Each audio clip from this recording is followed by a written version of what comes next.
Praise lord. దేవాతి దేవునికి వందనాలు. ప్రభు నామమున మీ అందరికీ నా ప్రత్యేకమైన వందనాలు, శుభాలు తెలియజేస్తున్నాను. ఈ దినము కొరకు ఏర్పాటు చేయబడిన దేవుని వాగ్దానము 1 కీర్తన 3వ వచనము. అతడు నీటి కాలవల యోరన నాటబడినదై ఆకు వాడక తన కాలమందు ఫలమిచ్చు చెట్టు వలె ఉండును. అతడు చేయునదంతయు సఫలమగును. దేవుని నామానికి మహిమ కలుగునుగాక. ఈ ఉదయకాల సమయంలో సర్వ సృష్టికర్త అయిన నీ తండ్రి గొప్ప వాగ్దానాన్ని నీకు అందిస్తూ ఉన్నారు. హల్లెలూయా. ఈ దినము నీవెలా ఆశీర్వదించబడతావని ప్రభు యొక్క ఉద్దేశాన్ని బయలుపరుస్తున్నారంటే, నీటి కాలవ యోరన ఒక చెట్టుని గనక, ఒక మొక్కను గనక నాటితే ఏ విధంగా అయితే ఆకు వాడకుండా అది ఫలిస్తుందో, ఈరోజు క్రీస్తు నీకొక నీడగా, నిన్ను ఫలింపజేసే నీరుగా ఆయన ఉన్నారు గనక, ఇది మొదలుకొని ఆకు వాడకుండా, అంటే ఎండిన స్థితి నీ జీవితంలో ఇక మీదట లేకుండా ఫలమిచ్చు చెట్టు వలె నువ్వు ఫలించబోతూ ఉన్నావు. ఆమెన్.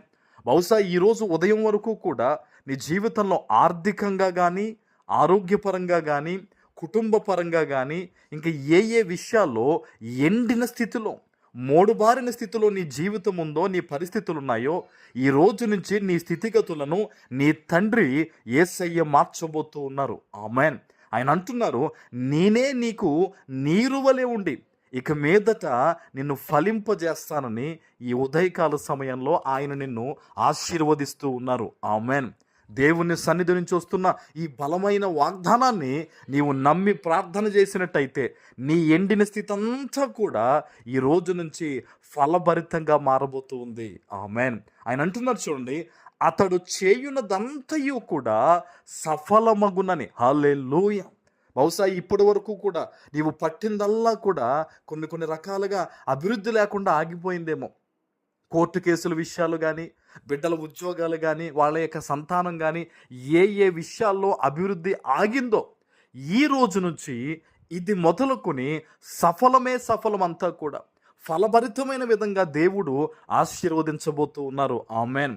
ప్రియులారా, దేవుణ్ణి నమ్ముకున్నామని చెప్పి బ్రతికేవారు ఈ ప్రపంచంలో ఎంతోమంది ఉన్నారు. కానీ దేవుని మాటను పట్టుకుని బ్రతికేవారు కొంతమందే ఉన్నారు. వారిలో అబ్రహాము గారు మొదటివారు.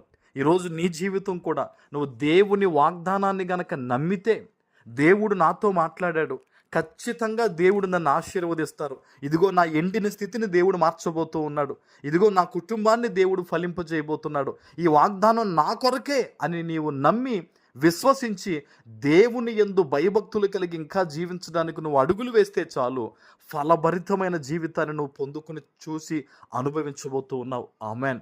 దేవుడు ఎంతోమంది జీవితాల్లో అనేకమైన అద్భుతాలు చేశాడండి. వారి జీవితాలను మీరు పరిశీలిస్తే వారందరూ దేవునికి దగ్గరగా జీవించిన వారు. బహుశా ఈరోజు నువ్వు కొన్ని విషయాల్లో దేవునికి దూరం అయ్యావా? వాక్యం చదవడం ఆగిపోయిందా? ఉపవాసం మానేసావా? ప్రార్థనలో తగ్గిపోయావా? ఏం పర్లేదు, దేవుడు నిన్ను ప్రేమిస్తున్నాడు. నువ్వు మరలా దేవుని వద్దకు వస్తే కనుక నీ తండ్రి నిన్ను హత్తుకుని ఆశీర్వదించబోతూ ఉన్నాడు. ఆమెన్.